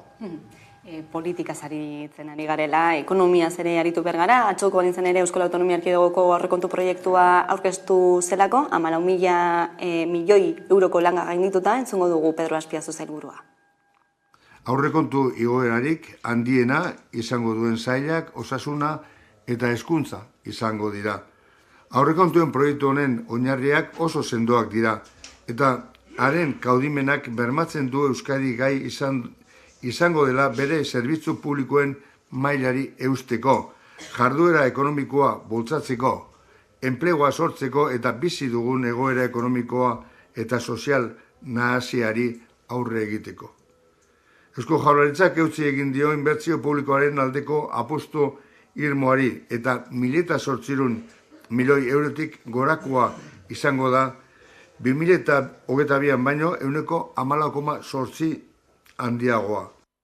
Hori esek lehen xehetasunetako batzuk, beste bat izango ditzateke, 10 eurotik ia 8 gastu sozialera bideratuko dela, aipatu duela Azpiazu sailburuak, zer deritzozu? Printzipioz positiboki hartzen dut, bai badakit izango dela hori hauteskundeak hor daudelako, borondate politikoa dagoenean badirudi dirua atera aldala edo nondik, eta espero dute hori, heltzea dirua heldu behar den lekura, esan dute osasungintzan, hezkuntzan, gizarte zerbitzuetara joango dela, baina gero hori argitaratu behar da eta ikusi behar da benetan ze kopuru helduko den behar duten entzako. Hori da, diru publikoaren txorrota ireki da, iturri bat ireki da, eta badirudi Europa osoan diru publikoari dela horrela txorrotaka ateratzen, ezta? Komentatu genuen, joera orokorrat badagoela, dauden arazo eta krisien aurrean estatuak, gobernu ezberdinak saiatuko zirela gauza hauek egiten, arazo sozialak eta pixka eta amortibatzeko, zet hori ikusten ari gara, joera gainera Europa osoan dagoela, eta Lester Britania hundian ere bai, nahiz eta kontrako egiten saiatu diran. Eta gero betiko hezkuntza eta osasuna, bai, horiek dira autonomia erkidego batek dituen eskumenak, beraz, hortan gastatuko du. Ez daukagu ejertzito bat, diru horretan gastatzeko, ez, beraz, normala da. Nik ulertzen dut Azpiazuk saldu egin behar duela bere proiektu, ezta? Gero, bai, diru gehiago, bai, nora zertarako, nora iritsiko da, zer egingo da. Aurrekontu ona eta aurrekontu handia ez dira sinonimoak, bai? Orduan, gustatzen zaigu makrozifra ikaragarria esaltzea, gero ikusi beharko da, zertara dedikatzen den gauza bakoitza, gero esekuzioa ere horretan dago, 14,3 horretan dago aurreko urteko esekuzioa, eta hau handitzea, beti da ona gastu publikoa igo egin behar delako, ez gaudelako toki idealean, baina gero ikusi behar da, zer esan nahi du osasungintzan gehiago gastatzeak? Zertan gastatuko dugu osasungintzan? Hori da galdera, lehen arretan behar bali edo zaintzan edo horra bigiratuko da ez, ojala bai ez, ikus ezagon. Bai, aurreko urtean ere, aurrekontu proiektua aurkeztu zenean, hitz bertsuak entzun genituelako, ez da pandemia tarteko, inoizko aurrekonturik handiena, gastu sozialetara bideratuko zena, eta gero zinezan da. Bai, hori da nirik eskatzen dagoena, zu komentatu duzuna, bai, kopuru handiagoa da, baina gero nora helduko da, eta ea zelan helduko den bai gizarterenera. Gero esaten dute hori akordioaren rolloa edo ez, baina azkenean gehiengo osoa daukatenez, egingo duten nahi dutena, hori badakigu, eta nik uste dut bai dela momentua, eta badakit askotan esaten dugula presio soziala kalera ateratzeko. Azken finean horrek markatuko du agenda, edo horrela izan beharko zen, eta autoeskundeak horre eukin da, nik uste dute hori kontutan euki behar dugu gizarteok batez ere hori pentsatzeko zer nahi dugun eta kalera ateratzera. Argi utzi dutena bintzata momentuz zerga politika ez dela aldaketarik egongo? Bai, kontua da, aberatsi izatea, Bizkaian, Araban edo Gipuzkoan oso errentagarria dela. Zergatik, askoz gutxiago oraintzen delako, beste toki batzuetan baino ez. Hitz egiten dugu Madrileko fiskalitateaz, nik ez dut uste berdina da nik, beste gai ez da berdina, baina kontu batzuetan horrari gara, ez? Orduan, karo, egia kaudimen handia dagoela, hori Azpiazuk ondo esan du, eta beraz, Eusko Autonomia Erkidegoak gaitasuna daukala, zorpetzeko, politika publiko batzuk egiteko, uste hori albiste hona dela, gero ikusi beharko dugu ados gauden edo ez horrekin. Baina pentsazazue zenbat gauza egiteko gai izango ginateken eraldaketa fiskal bat egingo bagenu. Ezta? Pentsazazue, ez? Pentsazazue orain modan jarri da Norvegia, ez? Hemen Norvegiarrek konponduko digutelako eoliken kontua, ezta? Horko fiskalitate aplikatuta bakarrik, zerbait sozialdemokrata, nahiko asumigarria, kulturalki, ideologikoki, pentsazazue zenbat gauza gehiago eta hobeak egin ahal izango genituzken EAE mailan ere. Beraz, puntu hona, ez? Aldatu nahi dugu gauzak aldatu ez daitezen. Egiten ditugu hori amortigua zea batzuk jarri, baina benetan eraldaketa bat suposatuko luketen elementuei oraindik ez diegu heldu nahi, ez? Aberastasunaren birbanaketaren eztabaida hori behintzat gizartean amaitu ematen ari dela, eta gaurkoan esaterako Iberdrolak azken urtean izan dituen irabaziak kaleratu dira, 30% gehiago izan dira aurreko urtearekin alderatuta, alaitz zer deritzozu? Lotsagarria. Baina behin eta gehiago esan dugu, gehiagotan esan dugu. Osa, dinote, azkenean oligopolio batzuk dira, haiek adosten dituzte prezioak, haiek behar eskero botatzen dituzten energia, edo zabaltzen dituzte urpegiak hori kobratzeko gehiago, eta gogon hartzen dugu azken finean, haiek ematen du. Botere gehiago daukatela instituzioak baino, eta hor dago gakoa. Nik uste dute argi dago enpresa handiek daukatela boterea hitza eta eskubidea ematen du, gauzak egiteko eta instituzioak onartzen dute. Onartezina da. Holako eta ikinak egotea, gero hainbat diru laguntzak edo hori, zuk esan duzu, diru publiko gastatzen da, egin beharko dana da, hori, beraien etekinak mugatu. Eta hori izango zen pauso oso gogorra, zuk esan duzu moduan, badauz gauza batzuk, horrez garela sartzen eta nahiago dugula diru publiko erabiltzea hori eskoa sartu baino. Bai, ez da oso ondo laburtu du berak, ez da. Esan hori, ez dakitzen bat milioiko etekin garbiak, eta nire ezkezket oso garbiak iruditzen, neko zikinak iruditzen zait aberastea eta negozio egitea jendearen behar izan oinarrizkoen kontura, ez da. Hori litzateke aldaketa bat. Ez hori, diru laguntza batzuk ematea, zuk esan duzun bezala, laguntzeko faktura hilabete bukaeran ordaintzen eta baina, etekinek hor dauden tokia jarretzen badute. Egia da, Europa Batasunetik orain topea jartzeko pauso batzuk emango direla. Orain, pentsazazue, niri horrek kezka eragiten didalako, esatzen dut, orain arte egin ez dutenek erabaki badute, goazen tope batzuk jartzen hastera, ze seinale ari zezkigun bidaltzen, ez? Nola egongo dan situazioa, ez dut inor zeratu nahi, beldurtu nahi, nola egongo den situazioa, inoiz nahi izan ez zutenek, orain tope batzuk jartzeko pausoak ematen hasteko, ez da? Iruditzen zaite hor dagoela gakoetakoa. Hain zuzen, energiaren prezio handiaren eraginez ikusi dugu, nola bizitza garezitu den azken urtean ere, eta horrekin lotuta ari dira hainbat sektoretan hitzarmenak negoziatzen, soldata igoerak negoziatzen, baina badira sektore batzuk ere oraindik ere hitzarmenik ere ez dutenak, horietako bat da, hain zuzen ere etxeko langileena. Confebaskek ez duelako hitzarmen hori negoziatu nahi. Atzokoan Laber sindikatuak protesta egin zuen honen arira, ikusiko dugu.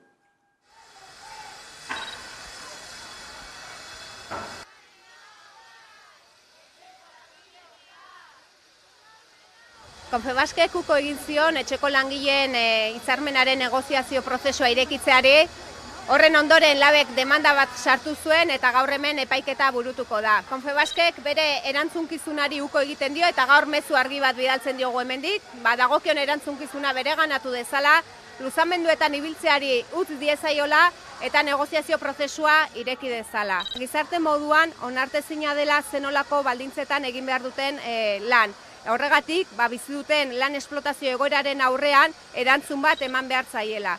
Eta guk sindikatu moduan oso argi daukaguna da, gure ardura gureganatuko degula eta bide guztiak erabiliko ditugula langile hauek eskubide du langileak izan daitezen. Eta beraien lanak duen balio politiko, ekonomiko eta sozialaren arabera ordaindua eta baloratua izan dadin.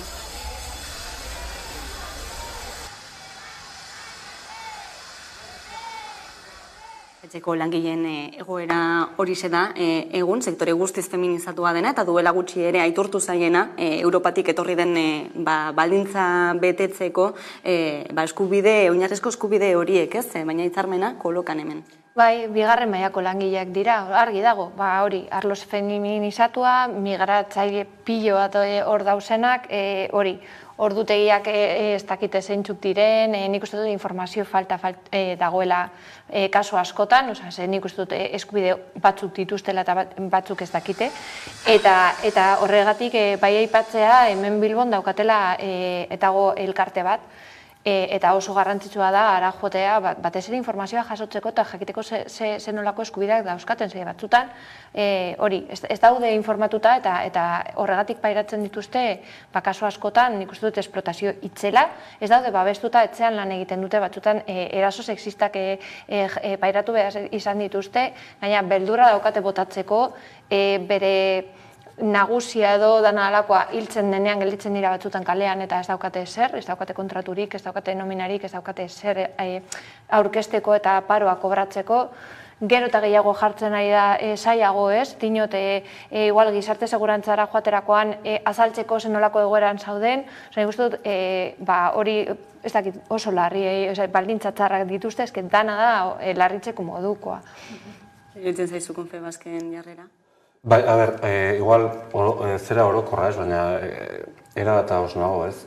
Nolabait zaintzaren alorra da pixkat bizitzari lotutako lan bat, bizitza sostengatzea, bizitza posible egitea, behar duenari laguntza oinarrizko bat eskaintzea, gauz asko sartzen dira zaintzaren barruan, ez? Eta zaintzako langileak dira gaur egungo gizarte hontako proletarioak.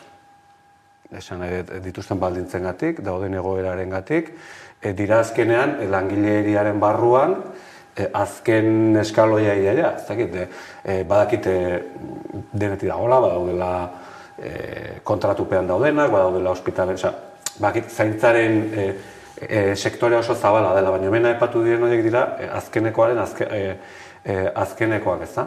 Pentsazazue horiek greba bat egingo balute zer pasako litzatik. Hori irakurri nion lehenkoan kazetari frantses bati esaten, ez? Pentsazazue.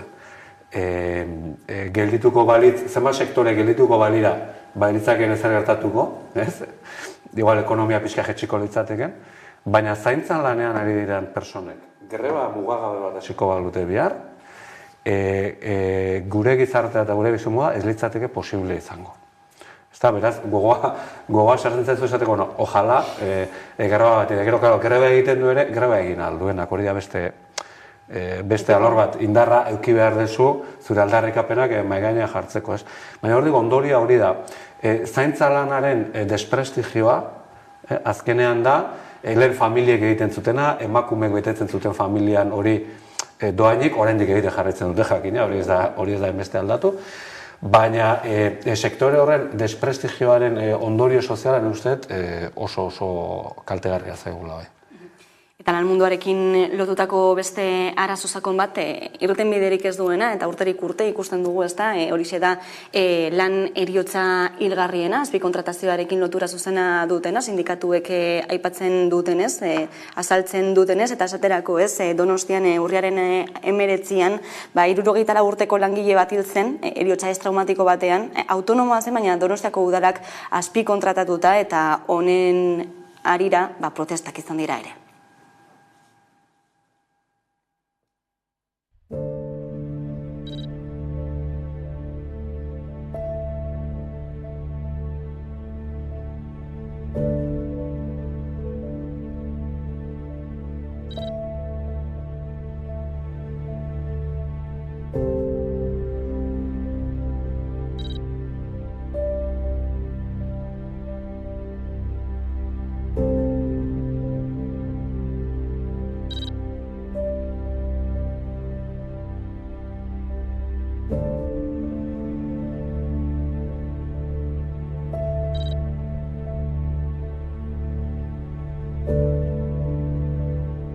Exigitzen diogula udaletxeari da duen subkontratazioetako lan guztietan zorrotz jarraipena egiteko.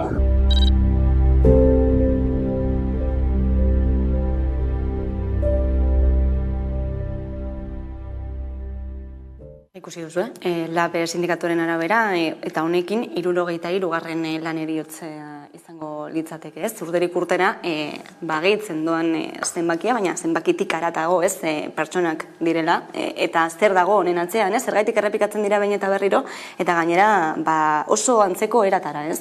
Nola heldu horri?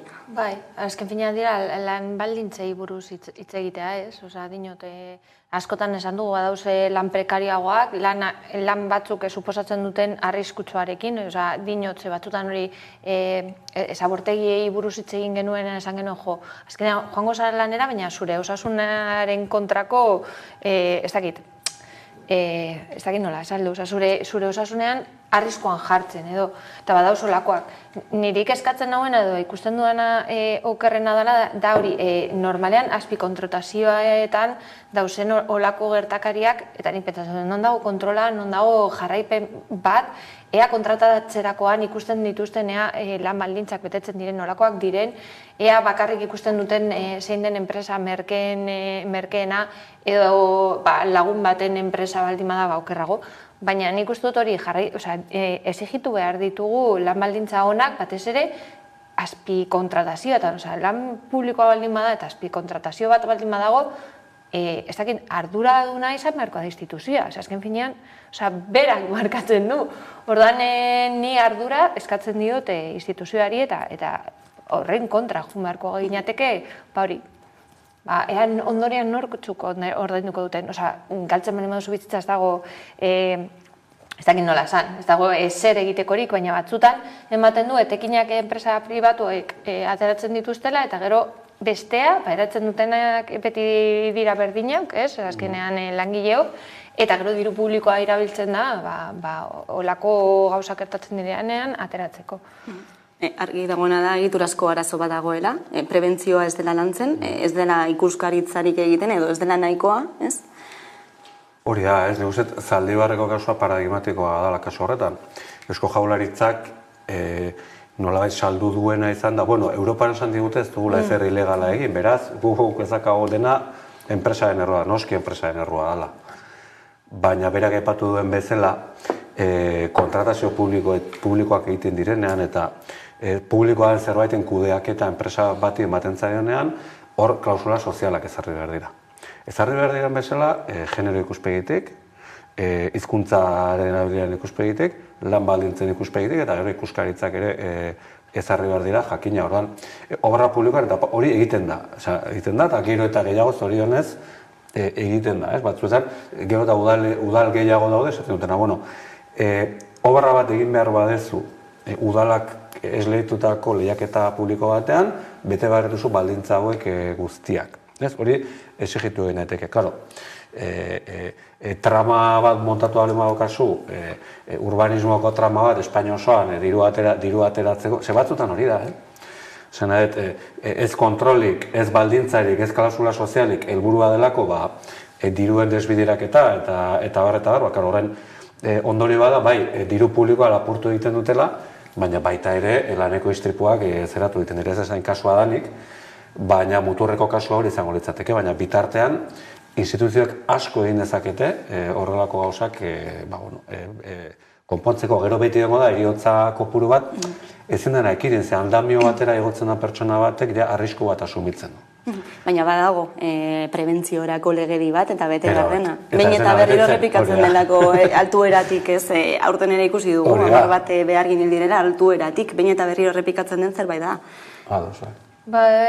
Baina ez bakarrik horretan askotan entzun dut, ez da gauza bera, baina dinot igual, BBK Life, ez dakizer, ara joaten diren lan egitera, lan baldintzak dira lotxagarriak, eta lekua eusten die udalak, edo ez dakizer, ez da publikoa, baina da erdi publikoa, eta nik hor uste dut, ez dakit, egon barko dela zeo zer, olako gauza kontrolatzeko, ez bestela, akabo, azkenean bihurtzen da, enpresaurioen rolloa non egin dezakete nahi dutena, tekinak ateratzeko. Ikustu dut mugak ipini beharko direla, eta hor, komentatu duguna, jendea ez du sartu nahi horrezkoa eta esatea behitu. Hori, azpikontratazio bat egiterakoan, egon behar da pertsona bat atzetik, ikusteko lan balditzak betetzen diren, genero ikuspuntutik zelan dagoen montatuta, eta hainbat kontu. Hori. Osasunera salto egingo dugu ere, eta antibiotikoi buruz hitz egin behar dugu, izan ere zientzialariek ohartarazi dute, geroz eta ohituagoak gaudela antibiotikoei eta resistenteak ere izaten hasiak garela. Nik ez nekien, eta irakurtzean flipatu egin dute, hori bai da beldurgarria. Ez dakiten, alde batetik, esango nukenik, produzioa egiterakoan, kontsumoa egiterakoan, aldaketa bat egon marko da. Azken finean, dana dago, ez dakite, antibiotikoz beteta zaten dut igual elikadura hitz egiterakoan eta hola. Beste aldetik bai, osasun gintzan gertatzen ari dana, azken bora honetan, igual eraman gaitu hori automedikatzeko eta nik uste dut hor bai gakoa dagoela, azken finean, bai, badakite batzutan esaten dara, lagun bati ondo funtzionatzen baldin bazaio gauza batzuk frogatzen duzula eta holako gauzak. Baina azken bola honetan, onartu egin da, zuk esatea zer daukasun eta zu iaia esatea babitu, erabiliko dut hau. Eta gero zu komentatu duzuna, prebentzioa, nik uste dut prebentzio lana galdu egin dela. Osa, dinot, igual lehen prebizioa, hori lehen arreta, zure medikoaren erajutea, eta jakitea zenolako bizi modu edo dekozu, eta gaur egun dara konpontzen dugu era harin batean, eta hori zer suposatzen da pirula bat hartze. Medikalizazio baten ondorio izan daitekela ere uste duzu? Bai, ez dakit. Jonzuk nola ikusten duzu gaia? Bai, nik oso ez botikarik hartzen ezertan. Estetikoa zara. Parranda egin da gero horrengo honean ere ez dut hartzen, baina hasio beharko nuke esaten diat ez. Ez hartu dut behar izan didanean, eman didanean medikuak eta aspaldiena ez zela joan ez. Baina hartu beharko dut etorkizunean ere, baina hemen oso ondo epatu da ez. Esan dugun bezala, osasun gintzan diru gehiago gastatuko dugu, hori ez, zertan, zin da zer bururekin, ze plangintza ez hori izango litzateke. Gehiagizko medikazioarena, gaur egun orfidalarekin konpondu nahi ditugu, orfidal bat eman da, lan konbenioak ematen ez dizuna. Azkenean, jendeak antxetatea balin badauka, urriaren 26 delako gaur, 26, eta 5 egun barru hilabetea bukatzen delako, eta ez daukalako kontua minusean daukalako, argi ezin duelako pagatu, hori ez da konpontzen orfidal batekin. Orfidal batekin lo egingo duzu lasaiago, igual olo gehiago, edo aztu egingo zara, edo urrundu egingo zara, errealitatetik momentu batean lagunduko dizu agian. Baina imarrena da, argindarraren prezioa jetxi. Eta ikusiko duzu nola, autobotika horiek, gero antibiotikoak egia da beste eremu bat direla, nire pixka joan naiz beste medikazio klase batera.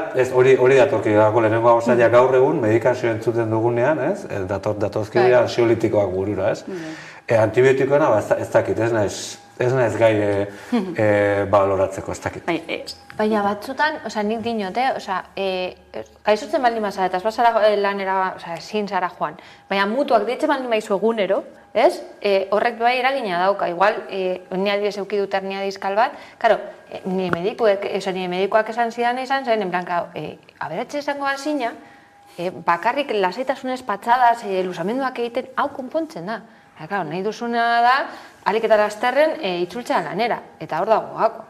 Dinot, ni horregatik bai horrek eskatzen, batzutan gauza batzuk, nik neukan medikoa maitagarria, esaten zikula, katarra dago, gelditu etxean 3 egun, nintzen txikia, baina, esan como, lasai, likadura aldatu, ura hartu, ez dakiz zer, hori ezin duzunez egin, zer hartzen duzu. Bai, patxada zantzaiko tarterik ez dagoela. Hori da, nik uste dute badauze gaixotasun batzuk, lasaitasunez, burua onda ukiten da, konpontzen direla, ez guztiak, apurtzen bani baduzu oina, pues igual ez, baina esan nahi dut, nahi duguna da ondo sentitu, lehenengo eta behin, kostatzen zaigu pila bat txarto sentitzea, eta beste aldetik lanera itzuli behar dela, ze bestela, bakizue, gurpila gelditzen dela. Segituen jarraituko dugu gai honetan sakontzen nahi baldin baduzu, baina antibiotiko gaiari helduta, aditu batekin aipatuko dugu gaia, berak argituko dizkigu zalantza guztiak. Sandra Sánchez da, antibiotikoak eta bakteriologia molekularra laborategiko ikerlaria da bera, Euskal Herriko Unibertsitatean, hain zuzen ere medikuntza eta erizaintza fakultatean. Eguerdion, Sandra? Zaketen zuten dugun ondo, Sandra, zukuri bai, ezta? Guk hemendik ez dugu Sandra entzuten, saiatuko gara berriro ere konexio hori berreskuratzen, Sandra orain? Ez dugu entzuten. Ez dugu entzuten, ez jarraituko dugu aurrera eta saiatuko gara Sandrarekin konexio hori berreskuratzen, ezan ere, bueno, badira hainbat eta hainbat galdera, ez? Jakinda antibiotikoetara erresistenteak egiten ari garela, ez? Zein da bidea, ez? Gainera, badauza antibiotiko batzuk oso beharrezkoak direla, ez? Irakurri dudanaren arabera, kimio batean baldin bazauz, edo bakuntza bat egiterakoan antibiotikoak behar dituzu, infekzio bat ez eukitzeko. Horrek ez badu funtzionatzen, zer egin dezakegu, zadinot. Zen da alternatiba edo peluserako zer daukate pentsatuta. Zetak medikamentoak gero eta gogorrakoak direla omen da, dinot, orokorrean. Lehen igual aspirina bat hartuta, bueno, gero hasi zinen hartzen ibuprofenoa, gero nolotila, doa hor, ez, kate bat. Ez agian bakarrik guk txarto gaudenean edo gaizo gaudenean hartzen ditugun antibiotiko horiek, baizik eta baita ere ez, aragitik eratorritakoak, elikagaietatik eratorritakoak, ibaietan ere dagoeneko badira hainbat eta hainbat antibiotiko, ez da? Inguratuta gaude? Bai, bai, azkenean osasun publiko arazo bat eta zitzeiten ari gara, ez? Osasun publiko arazo bati buruz. Beraz, balengo gora berriz goaz, osasun gintzak gehiago gasatuko du, baina zertan. Zeian osasun gintzak gastatzeko modu bat da, elikaduraren produkzio kateetan interbenitzea, eta horrek agian osasun egokiago bat ekarriko dugu. Egia da, aberatsak eta diru gehiago daukanak gehiago bizitzeko aukera daukala, hemen aipatu den bezala, edo aukera hobea dazka hori noski hori deno dakigu, matematikoa da. Baina badira lurraldeak eta herrialdeak ez direnak aberatsak, eta Kubako kasua datorki burura, ez? Osasungintza beste modu batera planteatuta, bagian diru gutxiagorekin, baina hobeto erabilita rekursoak eta beste konzeptu batzuk sartuta osasungintzaren kate horretan, oso emaitza honak ere lortu dituztena. Munduan dagoen osasungintza sistema garestiena estatu batuetakoa da. Garestiena, diru gehien gastatzen dena, eta ez da inundik ere onena. Oso ona da hori bai, aberatsentzat hori bai. Baina herritarrentzat oro arrez, beraz, gauza hauek ere pentsatzet eragingo dutela, antibiotikoen gai honek ere, eta eragingo duela guztian, azkenean ikuspegi integralagoak edukitzea izan daiteke.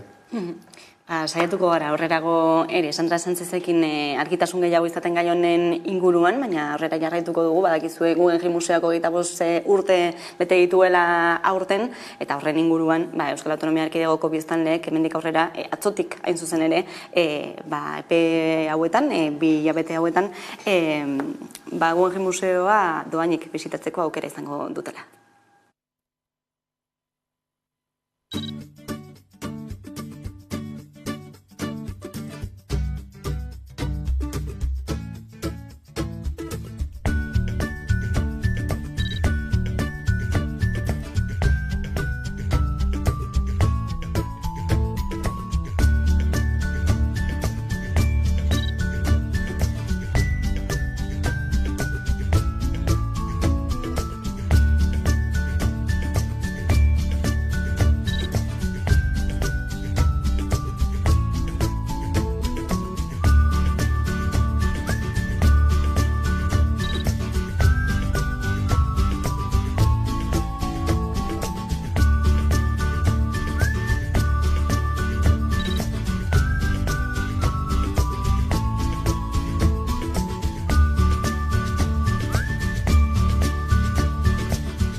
Aurreko egunean sare sozialetan Twitterren batek galdetzen zuen, zenbatetan joan zarete Guggenheim Museora zuen bizitzan?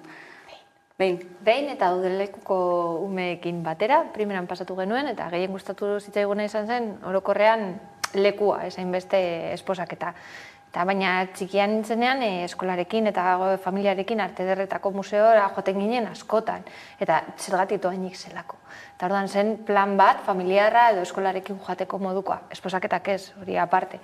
Baina gero turistifikazioa dela eta edo ez dela eta nik uste dut hasi izan kobraketa egiten, eta orduan ja ez ginen joaten hainbeste. Eta gero beste gauza bat esan duzuri, bakarrik dago murriztuta hemen bizi garen ontzat, zelan demostratu alduzuen bizizaren eta zenba jende geldituko da eskaini honen kanpo, ez? Igual batzuk ez daukate, ez dakit, edo agiria erroldatuta egon barzara bai ala bai, Adriak edo. Orduan betiko kontua, nik uste dut beti gaudela pentsatzen pertsona berataz eta jende batzuk kanpoan egongo dara. Jon. Bueno, askota joan ez, guen generaz, bai erakusketa onkorra eta erakusketa zerak ikusi. Azkenekoan joan etzen Kandiskiren esposizio ikustera. Nire gustatzen zait, arte modernoa, eta joaten naizen bidaiatzen dudanean, beti saiatzen naiz, nagoen tokian, arte moderno museoak bisitatzen. Hortik aurrera, guen jena da, komunikazio arrakasta handi bat, ez? Gero baditu milaka gabezi eta gauza asko esan daitezke guen jenari buruz. Duela 25 urte santziren batzuk errekuperatzaile ez dago gaizki, ze egin ziren kritikak orain gutxietxe egin dira, esan ez ekibokatuta zeuden, eta batzutan ez da kritika ekibokatuta dagoela. Guen jena arrakasta bat izan da, baina arrakasta izan da premisa horien arabera. Beste premisa batzu dituenarentzat hori ez da arrakastaren adierazle izan, ezta? Eta ni oso kritikoa naiz guen jenarekin ere, naiz eta gustatu. Gustatu ez eduki guztia, porque arte modernoan dena gustatzen bale mazaizu, ez zaizu arte modernoa gustatzen, ez? Baina, naiz eta edukia gustatu eta atzean dagoen ereduak, iruditzen zait, oso arriskutsua dela. Onurak aipatzen ditugu bakarrik, besteak ez, eta orain Urdaibaira guen jen bat eramatea adibidez, hor ja sartzen gara beste. Gainera, esango nuke, eredu hau, baina ja beste eredua dela, are arriskutsuagoa. Bai, ni aipatzeko behin bakarrik egon naz museoan, baina arkeologi museoa gustatzen zait pila bat itxaso musea da itzela eta Euskal Museoa. Hainbat ditugu, baina bakarrik aipatzen da Guggenheim Museoa, zergatik batzutan dagoela beste batzuei begira eta ez bilbotarrei begira.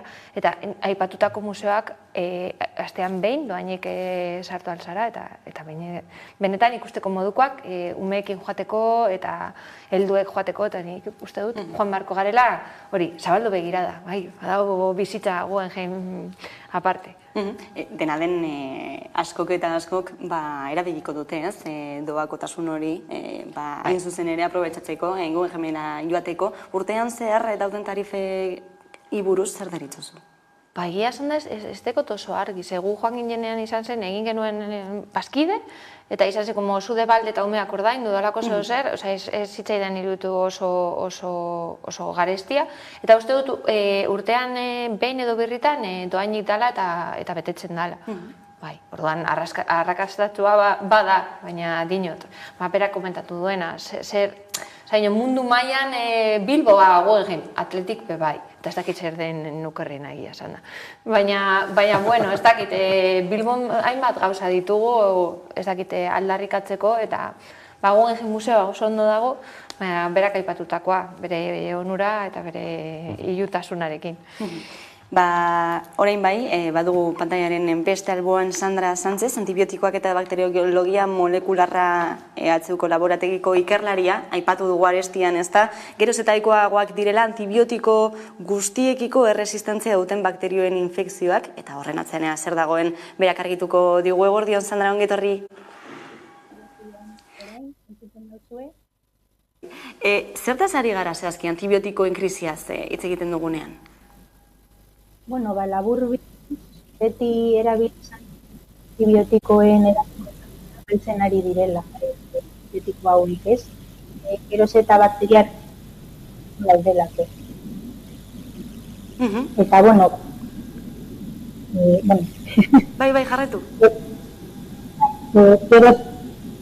Geroz eta ugariagoa eta antibiotiko resistente direla. Erresistentzia horiek nola sortzen dira? Ekidiezinak dira, ala badago modurik ekiditeko? Bueno, berezkoa,